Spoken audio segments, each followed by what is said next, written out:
My idea was to create more efficient homes.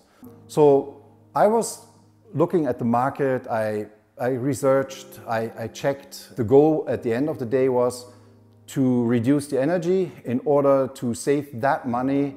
I really wanted to build a passive house. And with the architect, we look at the different options, okay? So we did look at double framing walls, we looked at Nundura products, and we looked at OSblocks. And the best value for the R factor was truly OSblock, because R32. I explored the market and we started actually with stick framing, and I was not really excited about it. Then we went over to panelized systems, and now I'm thinking I have now with OSblock the really perfect fit for doing energy efficient, high energy efficient, but also affordable homes.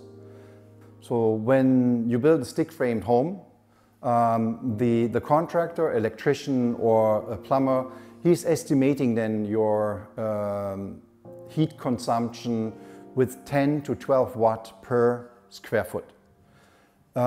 We do here with OSblock 4 watt per square foot. So that's a big saving altogether. Last March we had a power outage of 24 hours. And my neighbor across the street, he's got a traditional stick framing house, 2x6. The temperature in his house in the morning was 12.5 degrees Celsius, okay? Our house, it was still 23 degrees. So that tells you a lot about the, the performance, eh? So when we had this storm here on PEI, when I drove the next morning through Stratford and have seen all the roofs, the trees falling apart, so it was quite a storm. I drove to a customer from us, and that house was just recently being finished. It's an OSblock construction. The temperature inside of the house was still really good, so you could feel not the cold from outside. And I was asking her, so how did you feel the storm? Because I hear from some customer, they're living in a stick frame.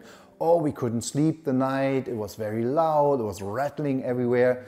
And she said, Peter, we didn't notice it.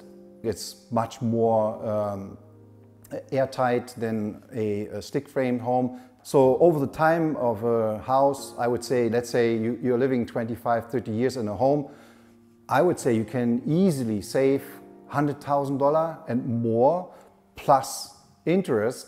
So I would say it's a really good retirement money you can make if you take the right effort at the beginning into an energy efficient home. You need to look at the long-term efficiency factor. You need to look at your heating costs. So please invest in a very efficient product today, and you will definitely serve long-term.